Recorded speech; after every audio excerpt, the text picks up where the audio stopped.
Hey, thought I'd just check in here. We just crossed the threshold of a pretty major event. I got the upper and lower part of the body joined together. So I was just actually working on getting these little struts put in that sort of hold the fenders out in the front before I flipped it over. I don't think you've ever seen the underside, at least not to this level of completion. So there it is. This is the first and last time we'll ever see the underside of this vehicle. This thing's heavy, you know, so other than myself, or if,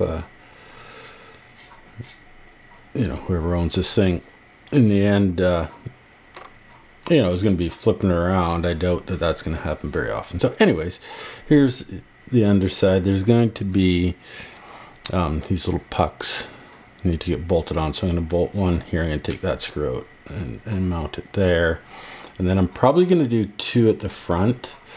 They say to do one here and one here. I'll probably use these suspension pickups and put one each there because I want to be able to take one of the front wheels off or one of the rear wheels off, so not having it quite so tippy when there's a wheel missing. I think will work. They give you three, so I'll do that. And I think these, like I say, this thing's extremely heavy now for the size of it. It's very dense. You need to put these on, otherwise it'll sit on the suspension and it'll just bend over time and eventually fail. So those help prevent that. So it takes some of the weight, you know, with only putting two in the center line. It's still going to have some of the weight on the wheels, but not all the weight. It's going to be borne by the suspension, so it just definitely will help. We've got this married up, so it mounted up well. You know, I think all that pre-work we did before, you know, the panel lines here are good. This one's a little wide. Glue failing. It was pretty tight. You know, when I had this all assembled for doing the body work, obviously I didn't have any of the rear roll cage in. I'd all tested that separately.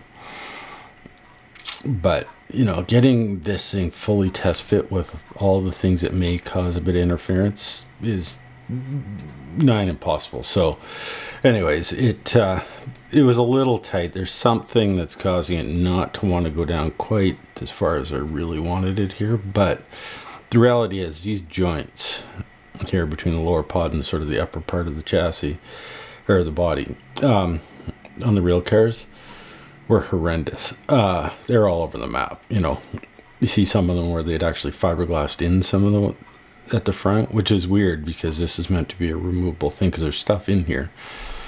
So, but you know, seen that, you've seen other ones with massive gaps, you've seen other ones with tight gaps, or probably the worst you see is restored vehicles with absolutely perfect gaps on all their panels. It's in no way, shape, or form representative of what these things looked like in in the late 60s, early 70s. You know, anything you've seen done by Gunner or Bruce Canapa, don't use those as your, unless you're building a replica of the restored cars it sits today, because they over-restore those cars. They look beautiful, don't get me wrong. It's a beautiful car, it's got beautiful lines, and when they're restored and everything's fit perfectly, they look super nice, but that's not how they raced. You know, like I've seen pictures of this door shut line here, where the door overlaps this, where it just does not fit. You know, and you see footage of them slamming and pushing on these doors to get them to shut. You know, they were not built to, let's say, the standard of a race car today. They were built to as a tool back in the day, right? Aesthetics and being everything perfect. You know, like this is it. This is the last major component to fit. You know, obviously the rear section, I'm going to display it with it in its lifted position. It's removable, obviously, because it's not on right now. But, you know, so I'll either, if I take it to a show or whatever, I'll have it. I might take it off and put it aside. But, you know, sitting on normal display, I'll have it in its open position. It's more, it's there's some pictures on the internet of this car in the museum, sort of in the back storage area where they did a photo shoot of it. And one of the shots is just the car sitting there, everything closed up, but the back end open. And I like that shot. It's a really nice sort of, it shows this car well, I think. So that's more or less what I'm mirroring or mimicking the way I want to display it. So anyways, that's the plan. We've got obviously the headlight bucket, or the headlight covers to go on. Well, the headlights to finish off, windshield to go in, the door glass, which I've cut them all out. Got everything detailed. There's the little vent windows there as well. I don't know how well we can see that because they're clear. So they're ready to go on. I just didn't want to put them in the doors when I'm messing with this. So one thing about these, I don't know, again, if you can see it. So these are Perspex polycarbonate, and they had a yellowish green tint to it, which, you know, depending on the angle you're looking through the glass, you don't really notice, or the plastic, you don't really notice it, but at certain angles it looks really yellowish green. You'll see that in photos. So what I've done is I've used actually it's a Gundam marker, yellow, and I've just gone around the edges of it with some, it's kind of a yellowish green color. It's quite good. So I've done that on all this, and that gives it that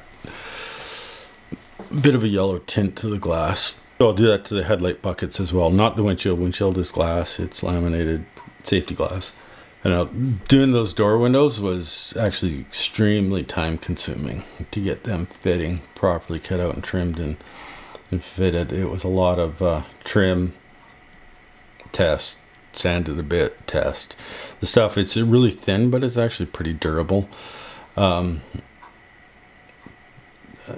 know, for fine tuning the fit, it sands really easy, just like most polycarbonates like that. Sanding is actually a really good way to work it. You just got to be careful not to sand the surface.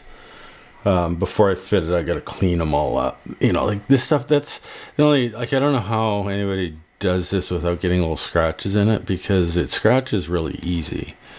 And you gotta be on this thing. You gotta be holding it and fingering it to work on them properly, you know, or with, so there's a bit of scratching in it. I'll polish them with, believe it or not, Pledge, which is a wax, which we used to use Pledge instead of Plexus because it was a heck of a lot cheaper, and it works almost the same as Plexus does, plus it smells good. So like on windshield to motorcycles and stuff like that,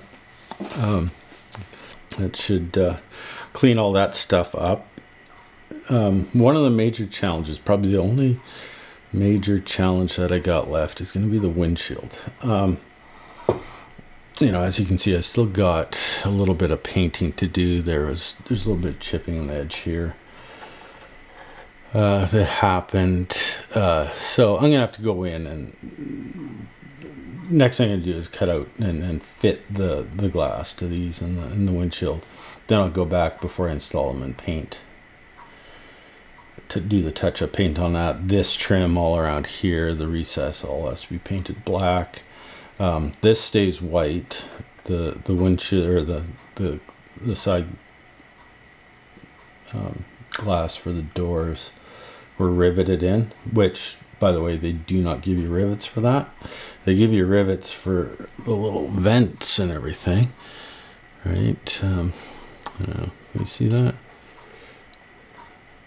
And some photo etch and some rivets for those, but they don't give you the rivets for the side glass. So there should be 3 of them along each, so they don't give you that. So, but anyways, they're riveted onto the doors after the doors are painted, so this recess underneath them is white, so we'll just leave that. Hey, just thought I'd flip the camera on and just show you a little bit of my process on working with Lexan windows here. I've got the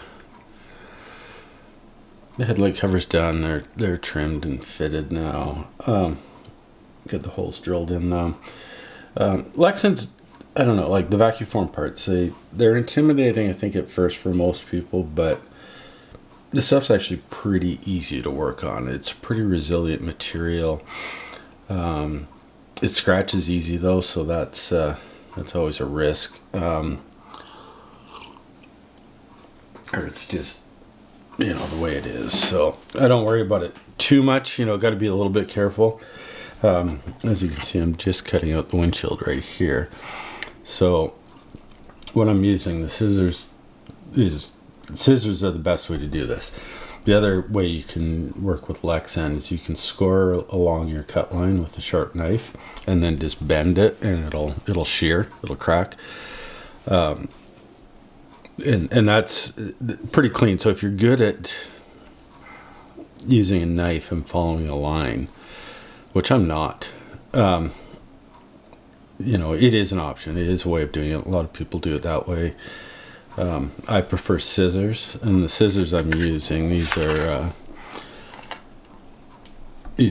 like a generic one. They're cheap. They're for RC car bodies. They got a curved edge on them, and they got blunt tip, which is, you know, kind of important, especially when you're cutting, like, see the inside curve of this. If you're using straight scissors like these ones on an inside curve, you know, you're cutting somewhere in the middle of the scissor, and you can see where the tips of the blades are pointing is towards, you know, they're going into the part. Which, and these are sharp tip, these are, to me, decal scissors, which work really good for Lexan as well. But you got to just be careful, because your tips, especially on the inside here, the one underneath, okay, has a tendency to scratch the Lexan, to get into it and scratch it. So you got to be really careful using straight scissors. That's where the curved ones come in handy, because, you know, you cut near the end of the tip and you got very little protruding into the part itself. And it's easy to see where you're cutting. That's what I like about these. It's easy to see where your cut line is. Now you'll see on this, I've outlined, there's a, you know, part of the mold that has a little depression, a line molded in, which is your cut line. What I'm finding so far is most of the cut lines on most of the parts are oversized, which is good. So if you cut along the cut line, what I've been finding so far is that the part ends up being a little bit too big and needs to be final trim to size, which is good. That's why I'd rather have it, rather than, you know, it ending up being a little bit too small once you trim it. So that's working out well, you know, like, you know, and as long as you haven't scored it or scratched this stuff or created a sort of a stress riser anywhere, you know, you can just flatten the stuff out when I'm cutting it, hold it flat to follow the lines. It's fairly, you know, extremely flexible. It's not going to just crack on its own. Of course, if you fold it, you're going to put a crease in it, so you just got to be a little bit careful there.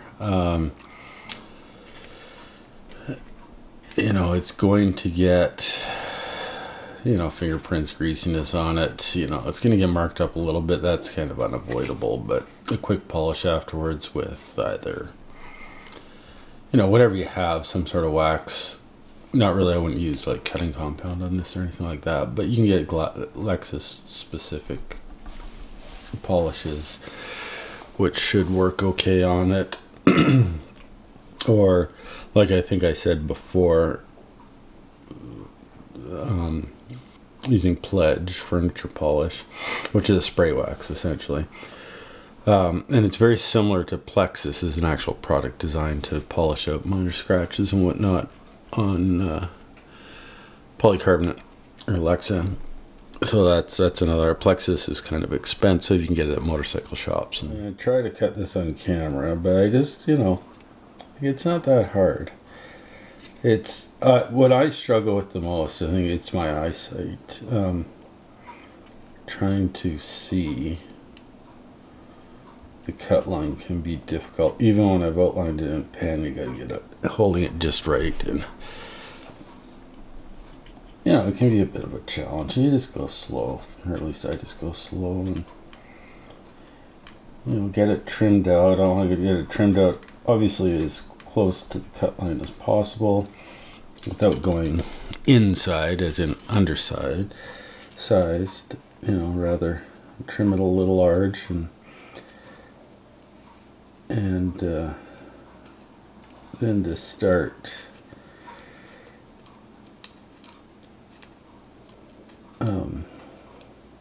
doing your final trimming to size and test fit. Obviously it's pretty hard to test fit this when it's got all the excess on it, so you got to start somewhere. And I find the trim line's a pretty good place to start so far. So yeah, the nice thing about the scissors is they give a fairly clean cut. It's not going to be like super smooth radiuses or anything like that, but the other good thing about Lexan is it sands really well and quite easy. So once I get this trimmed out, I'll use I'll get it fit to the aperture, the opening in the body. See where it's going to naturally fit.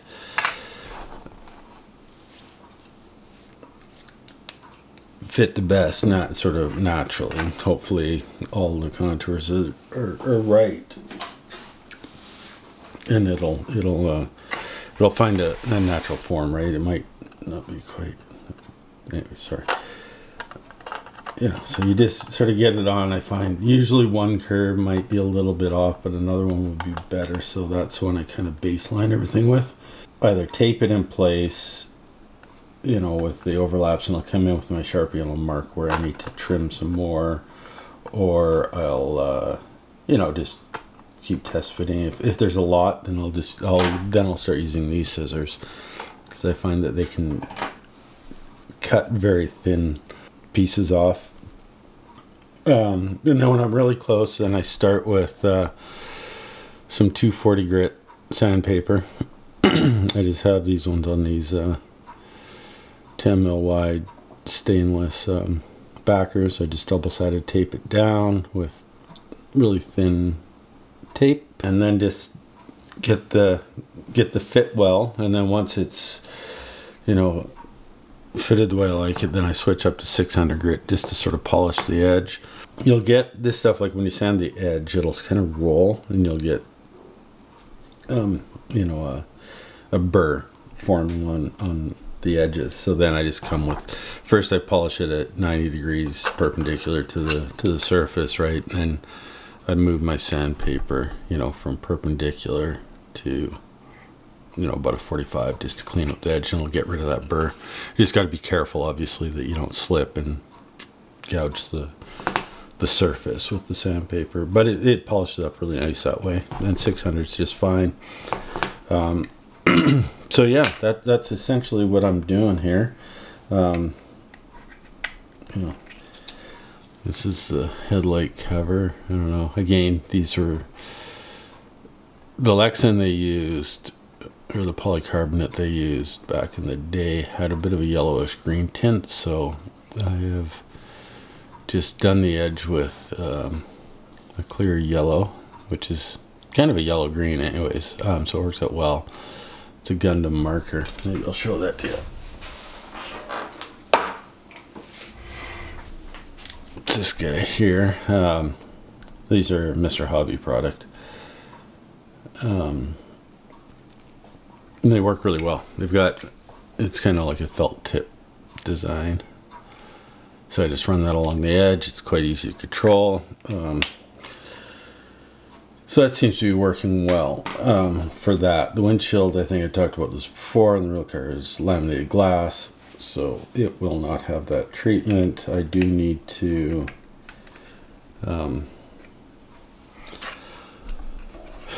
mask and paint a border, a black border all the way around this thing.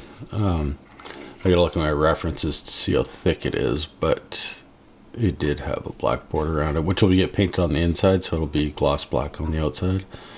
And then this window frame gets painted black as well. So yeah, that's where we're at with this. you know, first test fit. It's actually, you know, it's interesting. I was just saying this is a little bit small. I'm gonna have some gaps here, which is, it's okay. They're not gonna really be seen because of the black border and the recess is going to be black, so it'll kind of hide that a little bit. But overall, the fit's pretty good so far. It's a little bit long and a little bit high in the corners. This radius at the top is a little tight on the glass, so it needs to be opened up on the ends. The inside is fine. That's where there's probably be a little gap there. I just need to make sure I center it properly when I'm doing the rest of my trimming, and then it'll be fine. So anyways, this is a lot of work, as I find. It just gets fiddly from this point because you just got to go slow with this, otherwise you end up with something that's too small, and that's no good. So, you know, like doing these headlight covers took forever. Doing the headlights in general, like I've got, I don't know if I showed this, you know, the headlight mounting hardware, you know, the rings that the headlights actually mount onto. Good Lord. Getting all that in there, I don't know, there's, each headlight has like 10 pieces just of that photo etch and rivets. So that was a bit of work getting all that done.